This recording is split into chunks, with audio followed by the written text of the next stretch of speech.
네, 오늘커의 당잠사입니다. 당신이 잠든 사이 전해진 소식들 함께 확인해 보시죠.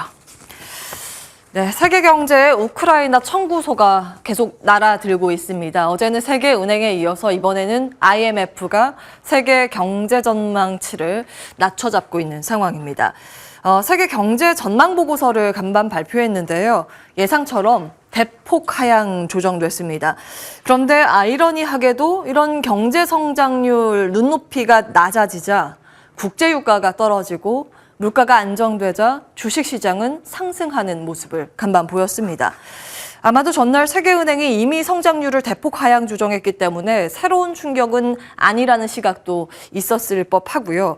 원자재 가격이 또 전날 최고치 행진을 보였었죠. 그러자 이 선물 시장에서 차익 욕구도 있었을 겁니다. 그래서 IMF 성장률 하향을 빌미로 원자재 가격들이 좀 떨어진 건 아닌가 하는 고민도 해볼 대목입니다. 사실 시장은 이혈령, 비혈령과 같은 측면이 있습니다. 귀에 걸면 귀걸이, 코에 걸면 코걸이 현상입니다. 결과를 보고 그 과정을 찾아가는 역순의 현상이 종종 포착되기 때문인데요. 그렇기 때문에 추세적인 방향은 조금 더 확인이 필요해 보입니다. 자, 원자재 선물 시장 반응 정리해 보겠습니다. 대체로 큰 폭의 하락세를 시현했죠. 특히 전날 폭등했었던 그 제품 가격 위주로 선물 시장에서 낙폭이 두드러지게 나타났습니다. 기름, 가스, 금, 비철금속, 곡물 등등 함께 내려갔습니다. 다만 여기에서 이제 아연 가격만 상승세를 지속했는데요. 잠시 국내 산업 분석 과거에 정리해드린 내용 함께 체크해 보시죠. 자, 4월 5일 민영앵커 부재 기간에 투자뉴스 대체 투입이 됐을 때 정리해드린 내용입니다. 비철금속 관련 기업 내용들 체크해봤는데요. 철강과 비철금속이 물론 같은 방향을 향해 가지만 최근 좀 그 흐름이 갈리고 있죠. 신재생 에너지 때 이런 비철금속이 훨씬 더 많이 필요하기 때문이라는 포인트 그 당시에 짚어드린 바 있습니다. 구리, 알루미늄, 아연, 니켈, 주석 등등입니다. 니켈 관련 테마주들이 간밤 미 증시에서 큰 폭의 상승세를 시현했다라는 점도 하나 체크 포인트로 올려드리고요. 사실은 가장 좋은 건 그때 말씀드렸습니다만 광산입니다. 그런데 우리나라는 그 원자재 이런 광산이 굉장히 부족하죠. 그래서 재련과 가공 쪽에 거의 다 맞춰져 있습니다. 여기 고려 아연, 영풍, 풍산 이런 것들이 나와 있는데 대부분 이 브리핑 이후에 상승세를 시현하고 있는 상황입니다. 다음 보시죠.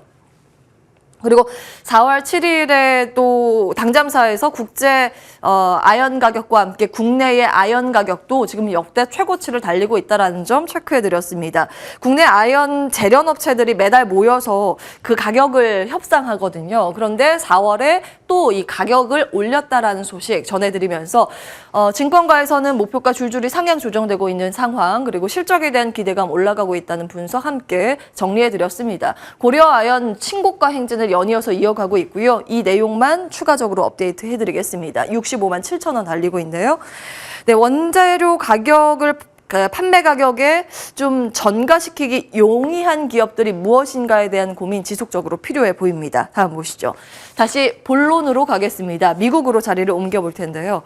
앞서 보신 것처럼 아연을 제외한 대부분의 원자재 가격이 진정되자 미증시는 전일 하락을 딛고 모두 상승세를 시현했습니다. 물론 이건 부담이긴 합니다. 10년물 국채금리가 경기 전망치가 하향 조정되니까 계속 올라서면서 이제는 2.9%까지 치솟은 모습입니다. 3%까지 얼마 남지 않은 상황인데 이건 예의주시하셔야겠습니다만 새로울 건 없고 예상 가능한 감내한 범위다 이렇게 시장은 해석하는 분위기였습니다. 기술주 중심의 나스닥 지수의 탄력도가 가장 높았습니다. 3대 지수 가운데 최근 낙폭이 가장 컸기 때문이기도 할 겁니다. 앞으로의 향방은 사실 기업들의 실적이 키를 쥐고 있다고 해도 과언이 아닐 겁니다. 현지 시간 수요일 실적 발표 예정 기업들 아래 정리해봤는데요. 우리 시간으로는 오늘 밤과 내일 새벽에 다 발표 예정입니다. 특히 이 중에서 ASML과 램 리서치는 반도체 실적을 추론 가능한 부분이기 때문에 관심이 높은 상황이고요. 테슬라는 아무래도 전기차와 2차 전지 전망치를 엿볼 수 있는 대목이 있습니다. 그리고 물론 이제 세계 가전 1위 자리를 LG전자에 넘겨주고 2위로 밀려난 월풀이긴 하지만 미국의 최대 가전 기업입니다. 그래서 월풀의 실적에 대해서 미국 소비 심리를 간접적으로 확인할 수 있는 내용입니다. 이 점 참고해 보시기 바라겠고요. 내일부터는 이들 기업의 실적으로 미증시 향방이 갈릴 것으로 점쳐지고 있습니다. 다음 보시죠. 히트맵 보겠습니다. 예, 오랜만에 보는 초록 물결, 상승의 물결입니다. 앞서 보신 것처럼 가스 등의 원자재가 떨어지자 에너지 섹터만 좀 밀려가는 모습이었고요. 나머지 전 섹터가 올랐습니다. 최근 보면 원자재와 성장주의 시속 게임이 좀 진행되고 있습니다. 원자재가 오르면 시장이 떨어지고 성장주 떨어지고, 반면에 원자재가 하락하면 시장이 오르고 성장주가 올라가는 모습인데, 이날은 후자의 힘을 받는 모습이었습니다. 성장주의 대표 종목들 아마존, 구글, 마이크로소프트, 애플 1% 이상의 상승이고요. 특히 아마존은 3.5%의 강세 시현했습니다. 상하이 공장의 복귀 소식이 전해지면서 테슬라의 주가도 2%의 강세권 연출을 했습니다. 다만 이렇게 모처럼만의 성장주가 반격에 나서줬는데요. 넷플릭스가 찬물을 끼얹은 건 아닌가 하는 우려감이 형성되고 있습니다. 다음 보시죠. 넷플릭스의 주가가요, 지금 시간 외에서 폭삭 주저앉으면서 코로나 이전까지 내려가 있는 모습입니다. 실적도 실적인데 무엇보다 가입자 수가 발목을 잡고 있는 상황입니다. 분기 가입자 수가 처음으로 감소를 보였는데요. 물론 러시아 시장에서 철수를 해서 눈높이가 낮아져 있는 상황이긴 했습니다. 그렇지만 그걸 감안하고라도 예상치와 너무 갭이 컸죠. 이 예상은 250만 명 증가할 걸로 봤습니다. 이것도 과거보다 좀 줄어들 거로 예상치가 나타났었던 건데, 증가는커녕 뚜껑 열어보고 보니까 20만 명이 오히려 줄어든 것으로 나타났습니다. 시간 외거래에서 30분 정도 전에 지금 데이터인데, 넷플릭스의 주가가 26% 급락하자 동종업계가 줄줄이 내려가고 있는 모습입니다. 중국의 로쿠, 월트 디즈니, 워너브라더스 모두 4%, 6%대 하락률을 가리키고 있고요. 아마존 등의 지금 기술주들도 같이 밀리고 있는 상황이기 때문에 내일 기술주의 방향 어떻게 잡히는지 다시 체크를 해보셔야겠습니다. 다음 보시죠. 좀 긍정적인 부분 볼까요? 리오프닝 여전히 날아오르고 있는 상황입니다.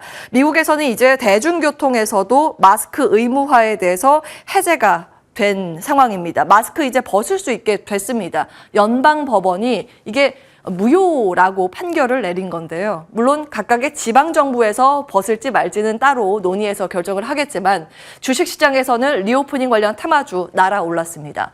호텔과 특히 음식료, 식료품 이쪽에서 신고가가 많이 속출했고요. 그 밖에 항공, 의류, 소비 쪽, 렌트카, 골프 같이 상승세를 시현했습니다. 특히 국내에서도 최근 의료기기 관련 주가의 분석, 그리고 긍정적인 사인과 함께 주가가 상승세를 연일 시현하고 있는데요. 미증시 마찬가지입니다. 의료기기 테마 안에서 7% 이상의 상승한 종목들 많이 포착됐습니다. 다음 보시죠. 자, 국내는 리오프닝에 대한 관심도가, 시선이 조금 이동하고 있는 상황이죠. 과거에는 호텔, 레저, 항공 이쪽의 편중도가 높았다면 최근에는 코멘트가 조금씩 바뀌고 있는 상황입니다. 과거에 좀 정리해드린 당잠사 내용 다시 한번 체크해 보시고요. 삼성증권에서는 그래서 최선호, 차선호 업종에 항공, 여행이 들어가진 않고 있습니다. 최선호 쪽에서는 오히려 소비와 맞물린 쪽에 주목을 했고요. 엔터, 의료기기, 편의점 섹터가 꼽히고 있습니다. 그리고 차선호로는 패션, 의류와 화장품이 꼽히고 있다는 점 참고해 보시면 되겠습니다. 다음 보시죠. 자, 반도체 보겠습니다. 어제 우리 시장에서 반도체 장비주가 갑자기 급등세를 시현했죠. 특히 원익 IPS에 대해서 개장 중계하면서도 짚어드렸습니다. 최대 매출 기대가 된다면서 증권가에서 목표가 상향 조정이 조금씩 올라오고 있다는 부분 체크해드렸습니다. 종가는 훨씬 더 높은 수준에서 마감이 됐네요. 이들 종목의 상승 배경 보도록 하겠습니다. 다음 보시죠. 바로 삼성중공업의 수주 소식 때문입니다. 삼성중공업에서 삼성전자의 반도체 공장 일부를 수주했다고 보도가 나왔습니다. 규모는 한 1,900억 원 정도의 규모인데요. 그러자 삼성전자가 투자 설비를 더 늘리는 거 아닌가, 이런 추측성 보도 설이 돌기 시작했습니다. 삼성전자의 기술 초격차가 흔들린다는 보도가 많이 나오다 보니 안 좋은 시각 쪽에서는 이걸 돈으로 메꾸려 한다라는 목소리도 나오고 있는데 좋은 시각으로 보면 경기가 좋아지기 때문에 투자도 늘어난다는 의견이 제시되고 있습니다. 사실 글로벌 반도체 기업이 설비 투자를 상향 조정하고 있는 건 지금 사실입니다. 삼성전자만의 문제는 아니죠. 장비들의 품귀 현상이 지금 나타나고 있는 실정입니다. 그래서 각 글로벌 반도체 기업들은 설비 투자를 앞당겨서 하려고 하고 있고 그렇다 보면 먼저 건설에 나서야 됐죠. 그 연결고리가 삼성중공업의 수주 소식이었습니다. 물론 기업들의 확정 투자 금액이 얼마나 나오는지는 이후에 좀 따져볼 필요가 있겠습니다만 다만 여기에서 좀 고민해야 할 부분 그리고 우리가 계속해서 분석을 이어가야 할 부분은 이거라고 보여집니다.